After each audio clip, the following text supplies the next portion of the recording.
Hello and welcome to Morgan Meets the Eye. My name's Evan Morgan and I will be the host of this series. I want to start by thanking everybody for tuning in. So first things first, I want to encourage you to follow me on social media. My Twitter handle is @NotSpicedRum and my Instagram handle is @SomeGuyNamedMorgan. Now, make sure to subscribe to my YouTube page as well, and certainly keep up with this show on Apple, Spotify, or upon whichever streaming platforms it's available. So anyway, enough shameless self-promotion. Let's just jump right into this show. This is a very special episode, and it's special in that it is indeed the very first episode of this series. So, since this is a special occasion, I figure I should do things a little differently for this episode. So then, what's the overall topic I'm going to be addressing here today? So, I'm going to be tackling the question, why did you start this podcast? It's a good question, I suppose. Really, why go out of your way to put in the work of setting up a podcast when you could more easily just go on with your life and simply not start one? I know there are a lot of people out there who would give this question, a vague, generic answers such as, well, I have some things I'd like to say that I think people might want to hear, and I'm just putting it out there for them. And while that's definitely true in my case, I don't think it really captures my reasoning behind starting this podcast. So while the question of why I'm starting this podcast is simple on the surface, it can really elicit a pretty complex answer. So with this in mind, I think I should start by breaking this question down into three smaller questions. Who am I? What message am I trying to convey? And what are my goals for this podcast? So first off, starting with, who am I? Like I said earlier, my name is Evan Morgan, though I'm also known as Captain Morgan in some circles. So I'm an aspiring, and I want to put emphasis on aspiring here, entrepreneur. So I'm looking to start my own business and be my own boss. I'm not 100% sure what kind of business venture I'd like to pursue, but I'm certainly kind of drawn towards the manufacturing industry. But, who knows? Anyway, that's my primary goal. I have a side interest, however, in the subject of economics, specifically the Austrian School of Economics. And while I'm definitely fascinated with the Austrian school, I also have a particular interest in an ideology that kind of springs from Austrian school thought. That's anarcho-capitalism. Specifically, I'm drawn to anarcho-capitalism of the Rothbardian tradition. Now, before we go any further here, I do want to make it very clear that I'm not definitively saying that I am an anarcho-capitalist, just that I'm interested and admittedly fairly sympathetic towards it. So, anyway, to put it simply, to really spell it out here, would I say that I'm a libertarian? Absolutely. Am I an Austrian school thinker? Absolutely. But am I an anarcho-capitalist? Probably, maybe. There's a good chance I am. But at this particular moment, I'm hesitant to say it with absolute certainty until I'm a little more informed on the subject. So anyway, though, this neatly leads me to my next question. What message am I trying to convey here? So if I had to summarize my message in one word, that word would be liberty. Okay, that's all, folks. I've said all I needed to say. But seriously, what exactly do I mean by liberty in this case? Because after all, some people might have different variations in how they define this concept.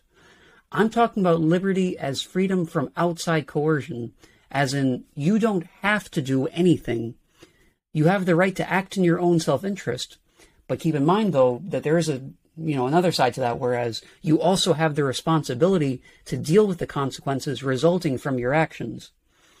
So I've noticed that the concept of liberty is being diluted and Orwellianized, if that's even a real word, into something that's increasingly meaningless.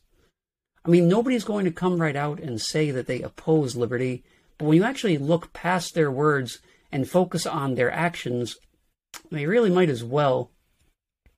For example, certain groups of people will say that they support liberty, but many pre-existing conditions, if you will, must come first in some cases. So, for example, let's say you have a group who advocates freedom for everybody, but only after everybody meets a certain threshold as far as housing or food or something like that. Or let's say you have total freedom until you're drafted into some, stupid, corrupt war that you were against in the first place. So to illustrate the point that I'm trying to make, let's use the solar system as an example. There are certain groups out there who might look at general welfare or war or some hot-button issue as the sun, the central point that everything revolves around. Meanwhile, individual freedom to them might be Mars or something insignificant like, I don't know, the moon of Titan. The bottom line is that it's treated as an afterthought. To some people, individual freedom is treated as secondary to a primary goal. Now, invariably, that primary goal will not be chosen by that individual, but rather by somebody else from the government. The point I'm making here is that this is really self-defeating in the end anyway. If you don't put personal liberty first, it's going to be a huge struggle to get your collective plan for society off of the ground. And so, people frequently contradict themselves when it comes to the topic of liberty. They want to present themselves as these ardent defenders of personal freedom, but being the quote-unquote noble, quote-unquote humanitarians that they are, they're going to turn around and advocate for intensive central planning for the supposed improvement of society. I noticed a great example of this in Friedrich Hayek's book, The Road to Serfdom, where he was taking aim at the science fiction writer H.G. Wells. So basically, Wells had proposed a declaration of the rights of man, where he advocated individual liberty as far as buying and selling and whatnot. But then, sure enough, he turns right around and called for some pretty severe central planning. To put it simply, Wells was contradicting himself. And Friedrich Hayek describes Wells' hypocrisy more eloquently than I ever could, so I'll actually read what he wrote directly. It is pathetic but characteristic of the muddle into which many of our intellectuals have been led by the conflicting ideals in which they believe that a leading advocate of the most comprehensive central planning, like H.G. Wells, should at the same time write an ardent defense of man. The individual rights which Mr. Wells hopes to preserve would inevitably obstruct the planning which he desires. To some extent, he seems to realize the dilemma, and we find, therefore, the provisions of his proposed Declaration of the Rights of Man so hedged about with qualifications that they lose all significance. While, for instance, his declaration proclaims that every man shall have the right to buy and sell without any discriminatory restrictions anything which may be lawfully bought and sold, which is admirable, he immediately proceeds to make the whole provision nugatory by adding that it applies only to buying and selling in such quantities and with such reservations as are compatible with the common welfare. Well, who's to determine what the common welfare is? But since, of course, all restrictions ever imposed on buying or selling anything are supposed to be necessary in the interest of the common welfare, there is really no restriction which this clause effectively prevents, and no right of the individual that is safeguarded by it. So, what H.G. Wells is doing here is actually pretty common throughout society. He basically wants to be everything that sounds virtuous. He wants to simultaneously be a defender of individual freedom as well as an advocate of central governmental planning, for the general welfare of society. In reality, individualism and collectivism frequently clash with each other. You might even go so far as to say that Wells is treating the individual like the invisible man. Okay, I kind of regret that joke. Just going to move on from here. As a side note, though, I do actually have another example that I think really illustrates this contradictory tendency in people. So I was watching a Jordan Peterson video a while ago, and he was recounting this time he met a woman who described herself as a Christian and a Marxist, and his response was simply, no. He went on to explain that the issue here is that she was trying to be everything that sounded good, might I add, just like H.G. Wells was. There are many great, noble, virtuous things about being a Christian, and perhaps the same could even be said about Marxism to an extent. But at the end of the day, these ideologies are simply incompatible with each other. But I'm kind of getting a little off topic here. Anyway, I was talking about how different groups view liberty. So, as far as different ideologies go, I firmly believe that libertarianism is the only ideology that truly puts the concept of liberty in its right place, which is to say, the foremost place. The entire libertarian movement revolves around liberty and freedom, and any movement that doesn't is setting itself up to fail, quite frankly. Unfortunately, libertarianism has been quite unjustly given a negative reputation. The vast majority of this really comes down to the Libertarian Political Party, which is very different from the actual libertarian ideology. So, for example, the Libertarian Party, as it has historically existed up until, very recently, has for decades seemed to be doing just everything in its power to turn people away from its own ideology. Some classic examples of this, you might even be very well familiar with this, come from 2016. For example, during a debate with Gary Johnson over whether or not driver's licenses should exist, Darryl Perry, that goofball, infamously retorted that next thing you know, you'd need a license just to put bread in your toaster.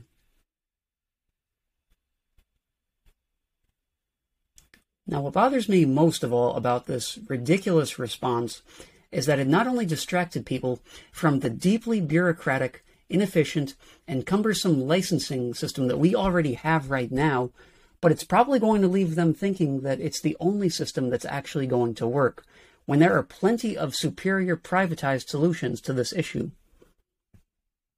Another example of the Libertarian Party having some real PR issues was when a heavyset gentleman, I don't even remember this guy's name, when he stripped down on stage and forced everybody who was there to see a bit more than they needed to. And if I'm not mistaken, this was actually at the same convention. I don't know what they were doing over there that day, but they really needed to relax. Getting a little carried away. Anyway, it's deeply frustrating to see, a really important ideology such as libertarianism get dismissed by the general public just because there are some politicians out there who give it a bad name. And politicians, while we're on the subject, are by their very nature fundamentally incompatible with libertarianism in the first place. What they do is inherently contradictory to it. So fortunately, though, on the bright side, the Libertarian Party has been shaping up quite a bit in recent years, ever since the Mises Caucus took over the party and really cleaned things up. And on that note, I'm really hoping that Dave Smith gets the Libertarian Party's nomination for the next election, and if he does, I'm definitely going to vote for him. I'm going to vote for him in a heartbeat.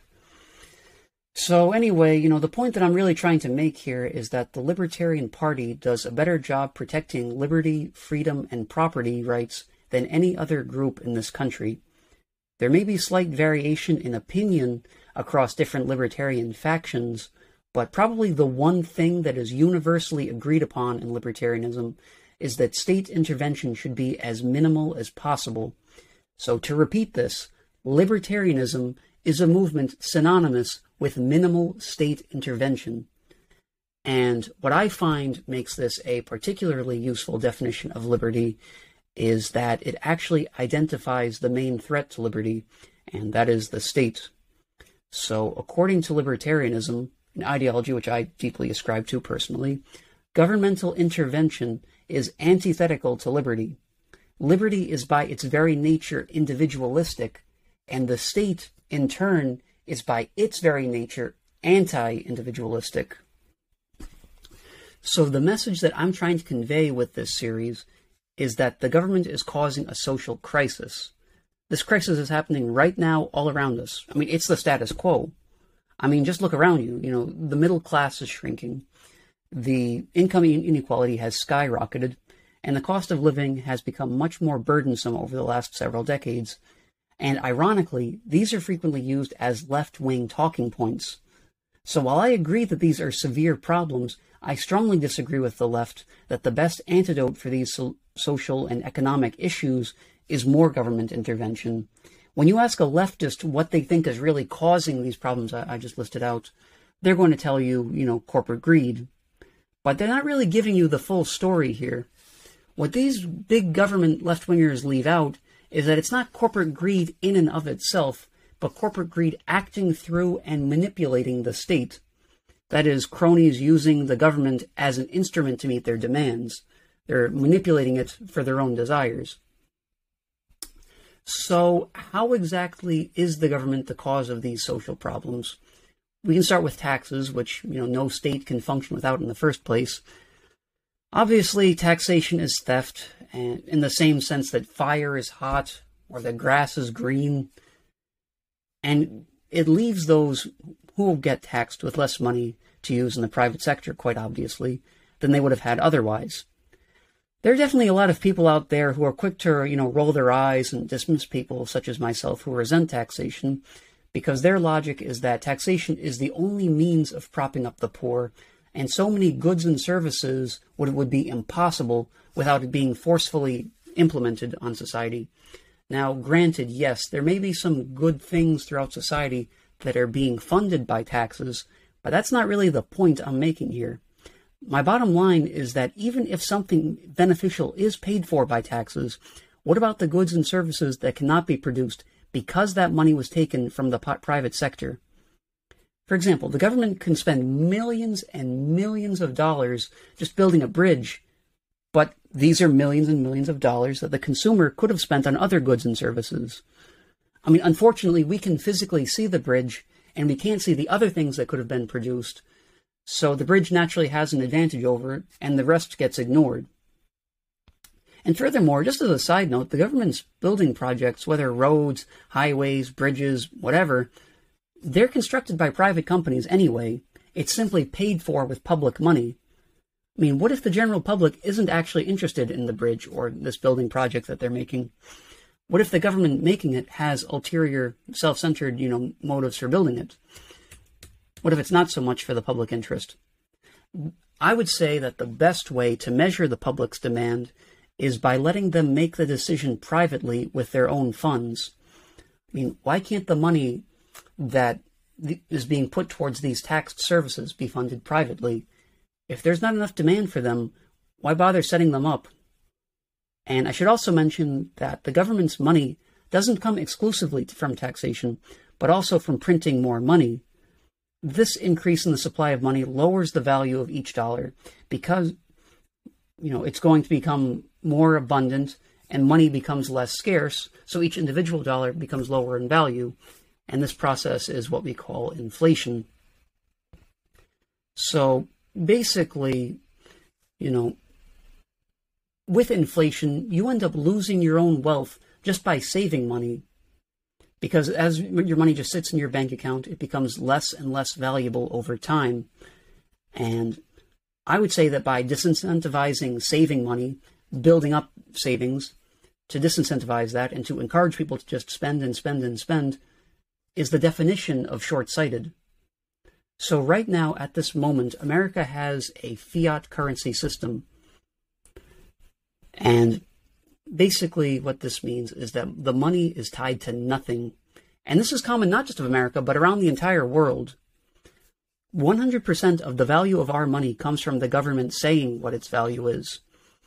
And, this would be opposed to something that we have nowadays, such as cryptocurrency. Whereas, for example, if you have Bitcoin or Cardano or Ethereum or whatever you're into, there's a very specific amount of it, and that can't really be exceeded. So each individual unit has its own fixed value. Now, America used to have a system very similar to this back with the gold standard, where the money was tied to this commodity of gold and silver, and that went on until about 50 years ago, back when Richard Nixon, ended the gold standard in favor of setting up a fiat currency system.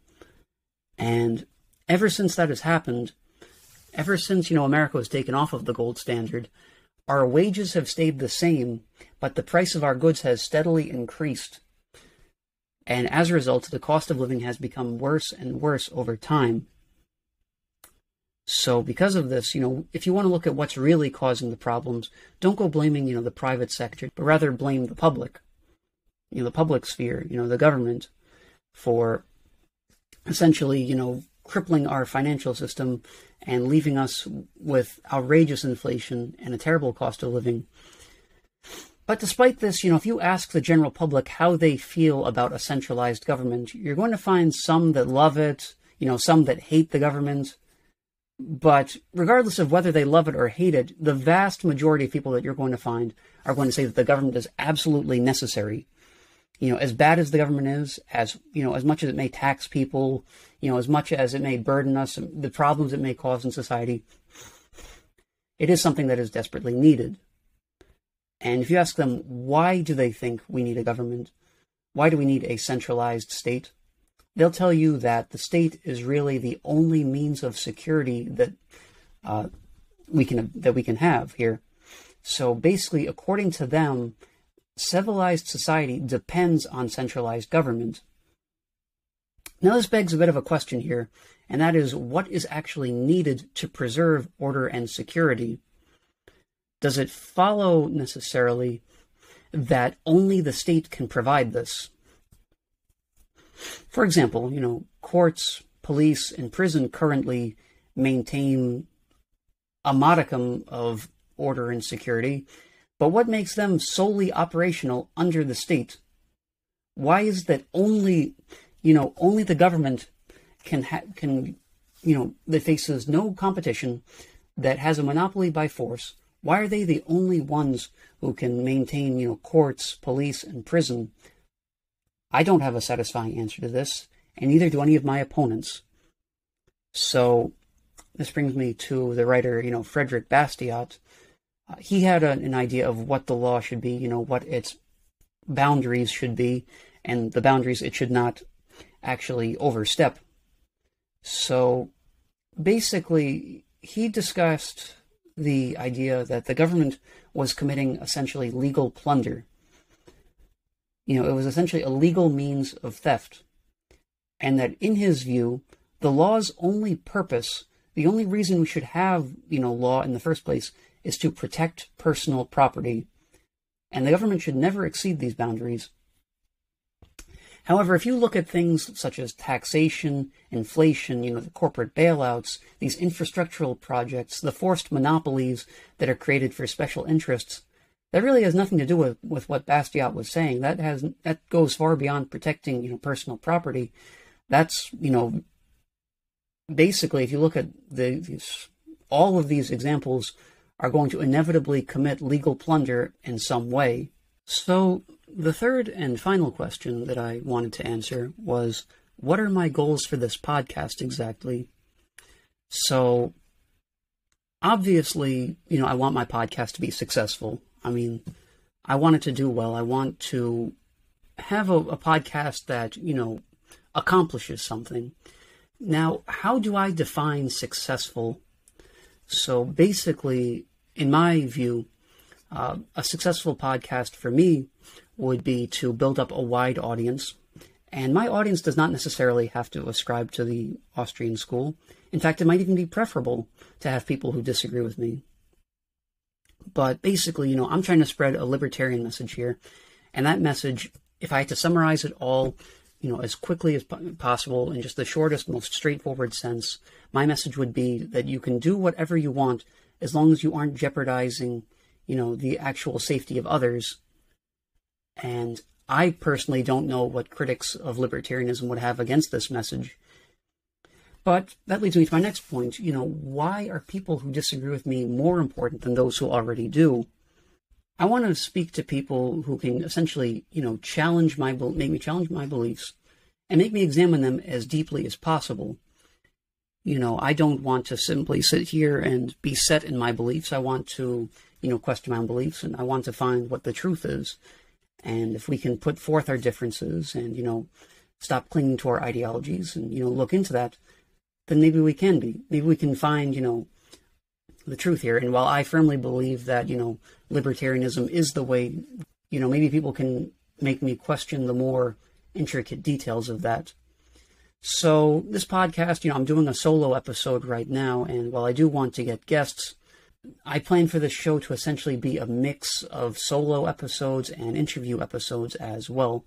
So as far as the kinds of guests that I'd like to speak to, I'd like to speak to people who are libertarians, but also people who have opposing viewpoints.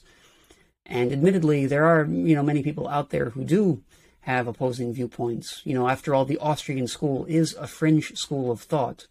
So basically, it's not mainstream, or these beliefs are not commonly held.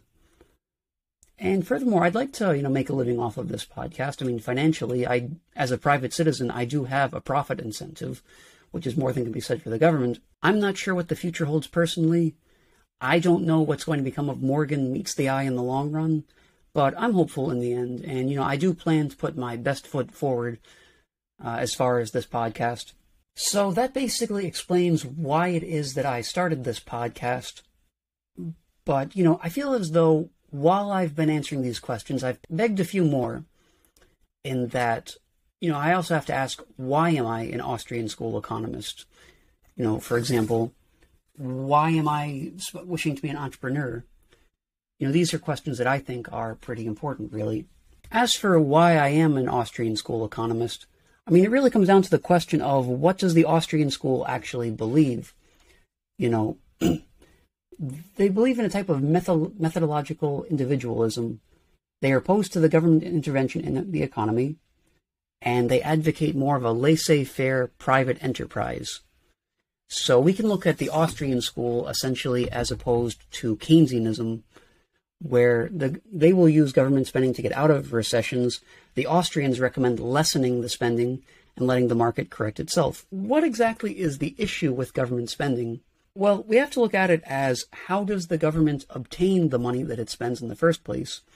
Government is just a third party, the state, moving money around on a social scale. Now, government spending is our spending. Our money is taken and used without our consent. The Austrian economists do get a pretty negative perception by many. They're essentially grouped in with the capitalist pig stereotype. It's more of a pejorative than anything. But, they're often stereotyped as people who don't care about the poor, who can't relate to them, and who only care about a rich minority. They believe that the Austrian economists are just, rich people trying to protect themselves at the expense of everyone else. They believe they want us enslaved by corporations, and they just see them as apologists for economic inequality. They see them as people who are just, devil's advocates, who are just going to dismiss very genuine issues and concerns. And in this, the Austrian school has become associated with the status quo. Although if you ask me, wanting to strip back the government as a means to bring about a better society is not the status quo. That is very much advocating social change. But, I'm not going to come down too harshly on them because I do understand this mentality. I was, several years ago, back when I was a college student, I was sympathetic towards socialism. I will be honest with you. And I admit that, this is a cliched origin story because, many laissez-faire capitalist thinkers historically started out this way. Just look at, Friedrich Hayek, Milton Friedman, Thomas Sowell. Any of them, you'll see have, socialist or Marxist, origins. But yeah, I'll be honest with you. I wrote in Bernie Sanders in 2016. I'm personally not proud of that. I certainly wouldn't do that again. Wouldn't do that if I could go back. But yeah, and beyond that, I was also a huge supporter of Andrew Yang and his universal basic income policy back in 2019. These are just, beliefs that I held at that time. So as for why I was sympathetic towards these movements, it's kind of tricky. A lot of people out there might see socialism and believe, well, isn't that just theft? And in a sense, it really comes down to your perspective. I saw the same problems that I see today in society. But back in those days, when I was young, I saw capitalism as the cause. I didn't really understand that, it was in fact the government that was causing these problems. I saw capitalism as the status quo. America is a capitalist economy, in my view at that time. And if capitalism is theft, which I interpreted it to be at that time, then socialism must be a means of correcting that theft. Now, the problem with this reasoning is that it's very oversimplified, and frankly, it's not necessarily true that the 21st century United States actually is a capitalist economy. I would say it is much closer to a crony corporatist, economic society. So when and why did I really change my mind on this topic? I would say that, when the pandemic first began, I read, Henry Hazlitt's excellent book, Economics in One Lesson. And when I read that book, it really served as a good intro to allow me to see what the government does with taxes, but we ourselves don't see what could have been done instead with that money. I know that book was built around, one of Bastiat's essays, what is seen and what is not seen, which I would also recommend. So basically, to put these criticisms aside, the Austrian school is not about hatred or indifference toward the poor. It is their assertion that the government is hurting the poor, not capitalism. So this does beg the question, how does the government hurt the poor, as well as everybody else? And it really comes down to the fact that the government cannot produce anything, but rather it simply dictates what should be produced. Now, this type of price control is going to inevitably disrupt production, and this could lead to shortages in some supplies and surplus in the others. This wastes resources that could have been used more efficiently in the private sector. Now, they also put forth these minimum wage laws, which end up having a very negative effect and don't accomplish the things they are designed to accomplish at all. What really happens is these minimum wage laws raise prices and make it harder for employers to hire employees in the first place. And, just by having a state, that opens the door to a lot of subsidies, towards certain industries, which I would say, in itself goes against what capitalism is truly about. There are a lot of lobbyists out there in which the government, favoring certain businesses leads to monopoly. So one thing I've noticed, too, is that a lot of people will criticize anarcho-capitalism, saying that without the government to, keep everything in check, there will be, the competition won't actually work, and that one business might become outrageously powerful and essentially take the place of the government. I mean, I find this pretty interesting, considering that one second, you're talking about the government, being the only thing keeping these businesses from getting out of control. And then the next second, they'll talk about how, without the government subsidizing them, these businesses would just completely disintegrate. I mean, which is it? Does the government, do these businesses require the government or not? So what basically happens is that the government, in doing this, in giving out these subsidies, they end up socializing losses, but keeping the gains private. We can see that a lot with these corporate bailouts. And in reaction to this, people such as my former self would call for socialism. And it's definitely understandable why a lot of people are calling for socialism in the first place. They may not understand, what the means of, that they're requesting are going to achieve, but there's no getting around the fact that what the government is doing is definitely, not capitalistic at all. It's causing serious problems. So basically what the government does is that the government socializes losses, but keeps the gains private. And in reaction to this, many people, such as myself, end up calling for socialism. It is through the government's actions that they end up creating a greater demand for socialism, simply because of the government's own corruption. Of course, I think the methods that the socialists prescribe are not going to be successful, for the ends that they're, hoping to achieve. But in any case, beyond this, the government also has some very inefficient publicly funded welfare systems as well. And these encourage people not only not to work, but they also incentivize broken households. You'll very commonly see, no fathers in the household ever since these, welfare systems were put forward. And I believe that just socially, stable families are very crucial. And it's a lot more than just some melodramatic conservative talking point. I mean, I do believe that, any successful family needs to have both a father and a mother in the household in order to raise the children. And I mean, just take a look at the U.S. healthcare system right now. It's a complete disaster. I mean, the patients are getting clobbered both in the public and the private sector. And in a sense, they're basically paying for this product twice. Paying for their healthcare essentially twice over, both publicly and privately. And at least with an anarcho-capitalist society, it would solve it in the sense that, crony corporatism is by definition incompatible with a society that has no state. This way, competition can flourish, and there would be no mechanism in place that would keep prices high, which the government currently is, that mechanism. And there are a lot of socialists out there who are fully aware that there are rich cronies out there who manipulate the government. But they blame the corporations who manipulate the corrupt government rather than the government itself. And it is in my, opinion that morally, the person who accepts a bribe is worse than the one offering it. So, in a sense, I would say that by being anti-government, by being, somebody who calls for as little government as possible, you are in effect being anti-crony. I mean, simply telling the government to, just stop being corrupt while maintaining, the current, large size of government is a complete exercise in futility.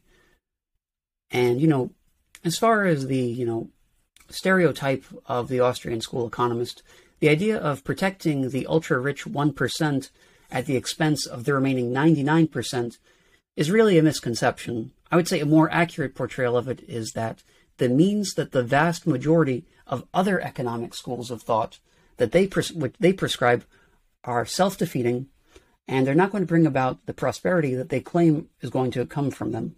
Now, the Austrian school economist is not concerned with the lifestyles of the 1%, but rather with the functionality of the policies that these other schools of thought prescribe. I mean, I don't care about Elon Musk or Jeff Bezos on a personal level. I mean, they can fend for themselves. I don't really care about what problems they have to deal with. I have my own problems to deal with. But the real issue here is that if the government hurts them by essentially, taking policies and taking action that's going to influence the way that they run their business, that's going to inevitably spill over to us. Their net worth is not simply their leisure money in their bank account. They don't just have $100 billion sitting in their bank account that they can use for whatever they want. It just doesn't work that way. That money is, used for other expenses and more professional things. So basically, businesses have less money this way. They can't produce as much. This causes shortages, and these shortages raise prices. And this results in, and has historically resulted in, economic crises. Now, I don't know about you people out there, but I'm personally not as well equipped for any economic crises as Musk or Bezos or Buffett or anybody like that. Just to give you a quick overview of the Austrian school's economic history, it can really be traced back to the book, Principles of Economics by Karl Menger. And as a side note, I have a bit of a theory that, the origins of the Austrian School of Economics essentially can be dialed back to when, a lot of Marxist thought, because they were happening around the same time. For example, Karl Marx published Das Kapital in 1867, but Menger published Principles of Economics in 1871. And when I say Das Kapital, I'm talking about the first volume of it. But yes, they were very close, historically. I suspect that the Austrian school originated as a reaction to Marxism, but I kind of digress here. Anyway, so what Karl Menger came out with was the subjective theory of value. And, what this really means is that the value of a particular good depends upon what the buyer actually thinks of the product, their own subjective opinion of it. And it is in the sense that, using one example that was common around that time was, understanding why water is more valuable than diamonds for this reason. Water is very abundant, whereas diamonds are very scarce. For example, if we're talking about the entire, supply of water versus the entire supply of diamonds, the entire supply of water is going to be much more valuable than simply because, that then suddenly abundance and scarcity, aren't really relevant if we're talking about the entire supply of that good. Another important, early, Austrian school, finding was the concept of marginalism. So basically, diamonds provide more marginal value than water. So basically how marginalism works is that, essentially that measures the value that comes from something with each unit that you obtain of it. The more you have of something, how much extra value do you have? For example, let's say I'm recording this right now, off of my laptop. My laptop is very valuable to me. And let's say I had a second one just as a spare, as a backup in case this one broke. But let's say, I had 10 laptops, with each additional extra laptop I'm getting, it becomes less valuable. with each additional unit, it becomes less valuable to the point where it might even become more of a burden because I wouldn't even know where to store it. So essentially, if you can obtain too many of a certain item, it becomes less valuable than it would have been otherwise. And the Austrian school has an undeniable, influence on mainstream economics, but unfortunately, in a cruel twist of fate, you're not going to hear much about it in any economics textbook. Now, after Menger, we get to a particular economic thinker who really, revolutionized the entire field, who's probably the definitive Austrian school economist, and I'm referring to Ludwig von Mises. So what he did was he built on Karl Menger's already existing ideas and came forth with the ideology of praxeology. So basically, praxeology goes against the hard scientific and the overly mathematical approach to economics that had become very commonplace in Mises' time. And, this was really a revolutionary way of looking at economics, looking at it through the lens of more, philosophy and, sociology, and less emphasis on, the objective, mathematics or science, because human beings, by their very nature, are a bit harder to predict than that. In addition to this, he also came out with the economic calculation problem, which he used to disprove, centrally planned economies. So basically, what this comes down to is that, with his economic calculation problem, he pointed out how, one central planning authority cannot, cannot plan every single facet of society. It is simply too wide, and there are too many, vast, fields and too many factors going on that any one, central planning body can actually, coordinate successfully. In addition to this, he also came out with some work in the Austrian business cycle, in which, this is essentially known as the boom and the bust. So to put this cycle simply, the government sets low interest rates. It forces them to be low for the sake of convenience to, some of its, buyers. This causes borrowing, and this increase in borrowing leads to more bad investments. These bad investments cause the bank credit to retract, and this retraction of bank credit causes the recession. And in an effort to combat this recession, the government will then lower its interest rates to combat it.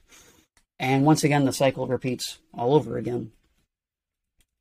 So, as you may have guessed by now, the Austrian economists' feelings towards government are very negative.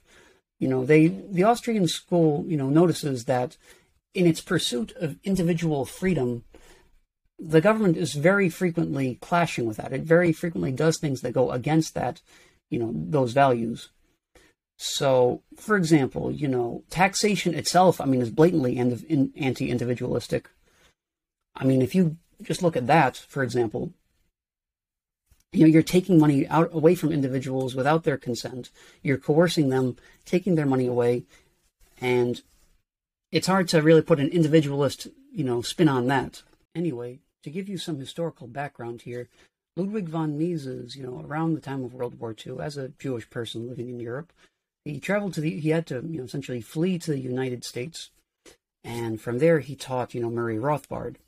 Now, Murray Rothbard is, in a sense, the head honcho of anarcho-capitalism. As essentially, with Mises as his mentor, we can really look at anarcho-capitalism as an offshoot of the Austrian school and Misesian thought. So, basically, to compare the relationship between Austrian economics and anarcho-capitalism, I'd say it's kind of similar to, squares and rectangles, in the sense that, while an anarcho-capitalist is an Austrian economic thinker, an Austrian economic thinker is not necessarily an anarcho-capitalist. They might be, more of a minarchist.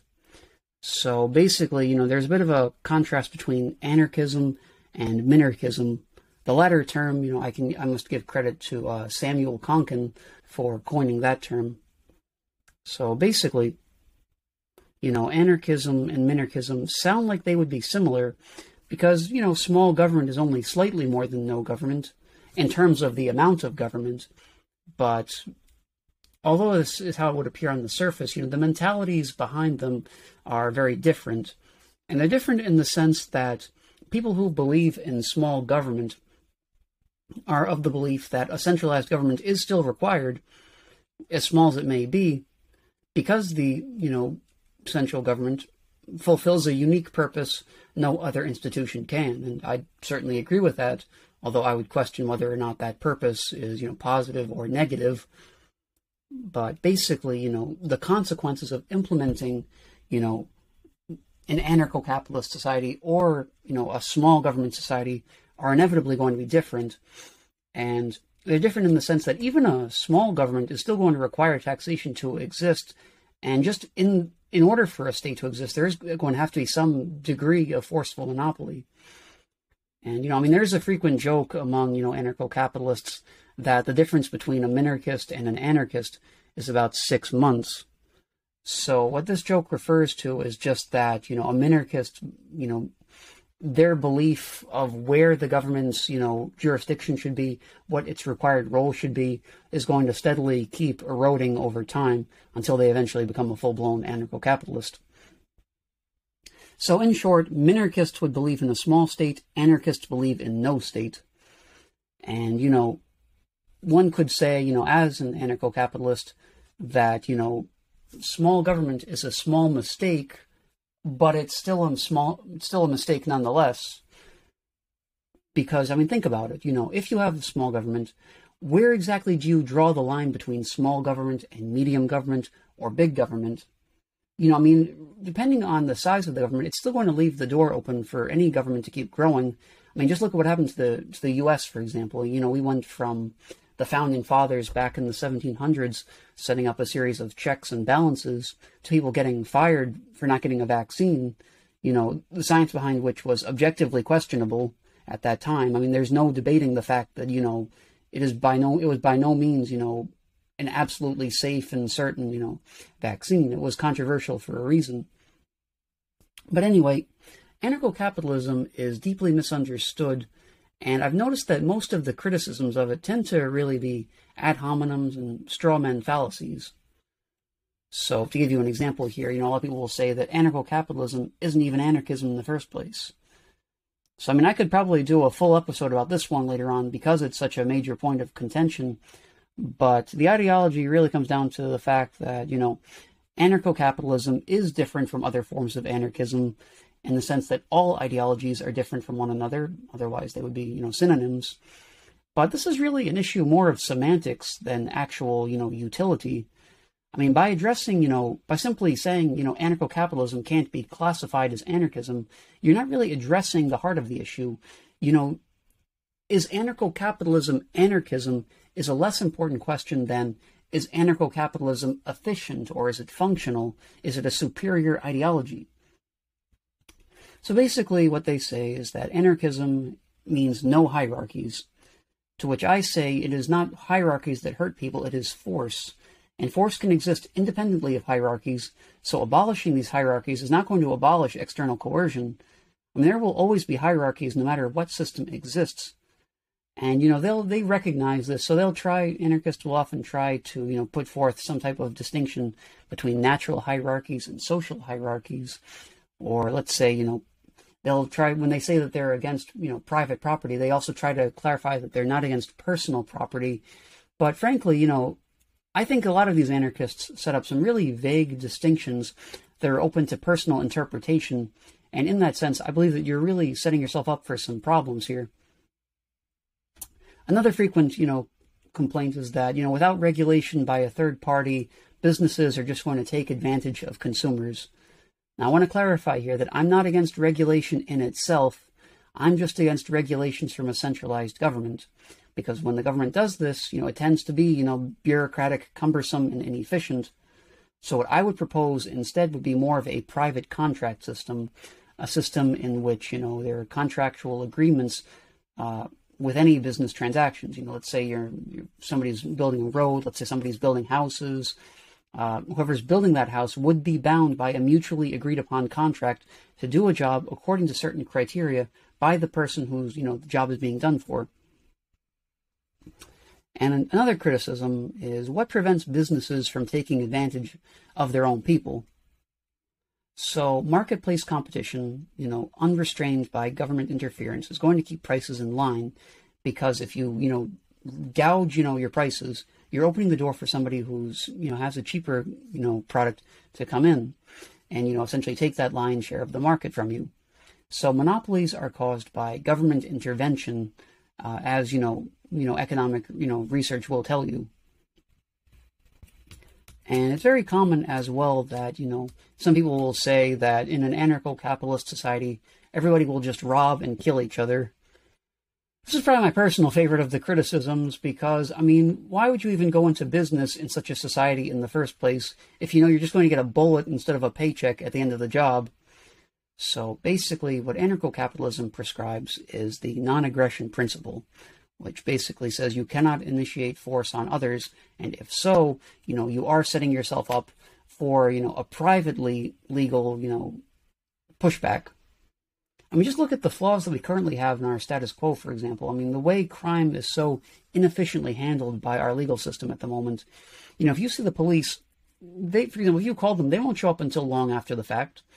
And not only do they not have a profit incentive to find the culprit who's, committing crimes, but they also have no incentive to reimburse the victim for what was taken instead. They just don't, there's not much of a push for them really to actually do a good job here.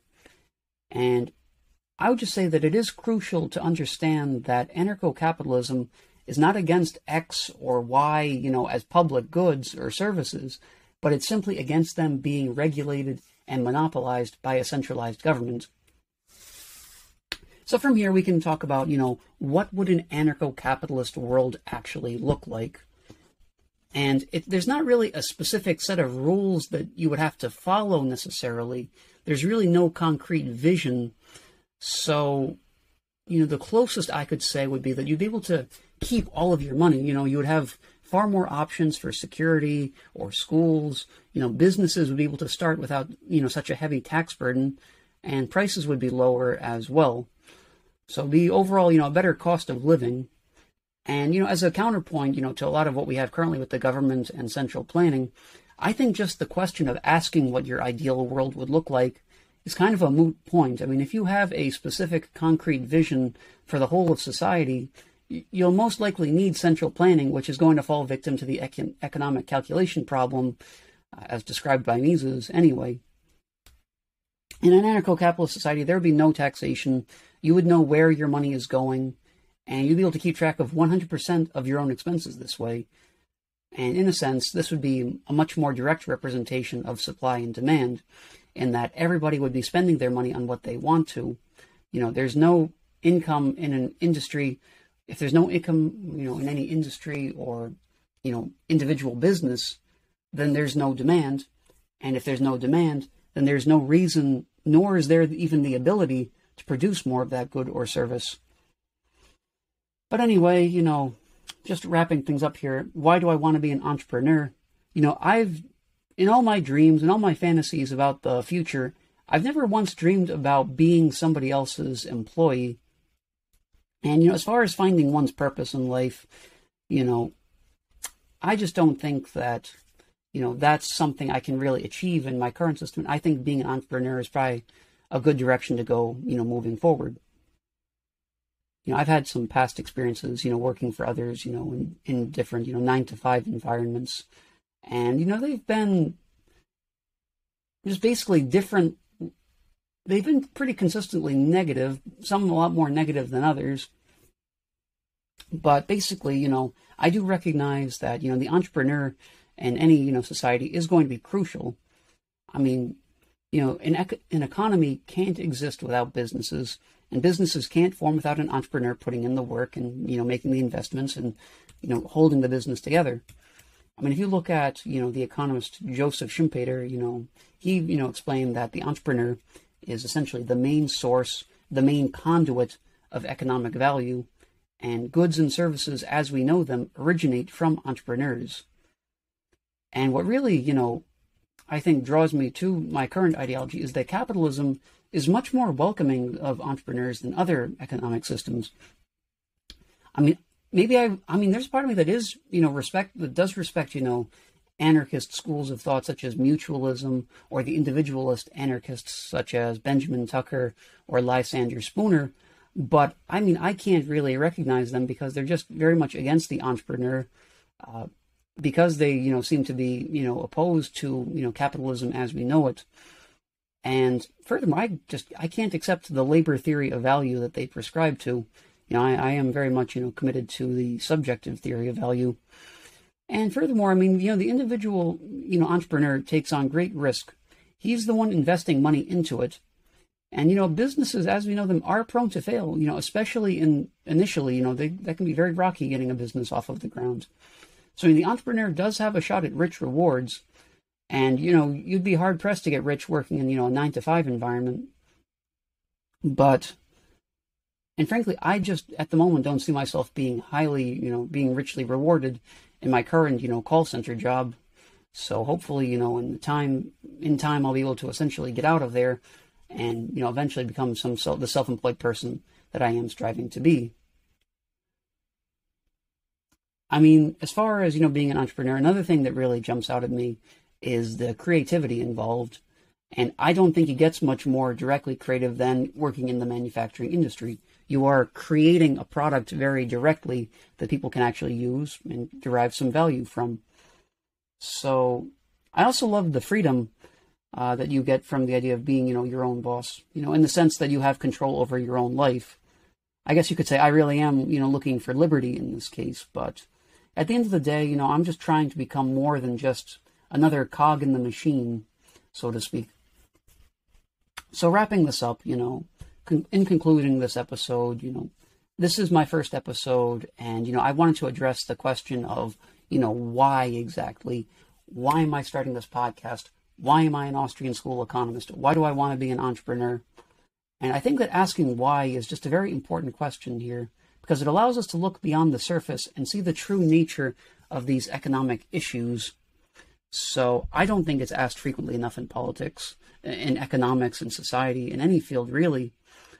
And I hope I've explained why I've started this podcast adequately. But until next time, I just want to thank you all for tuning in. Make sure to follow me on social media, subscribe, comment, and above all, keep asking why, because there's always more than meets the eye.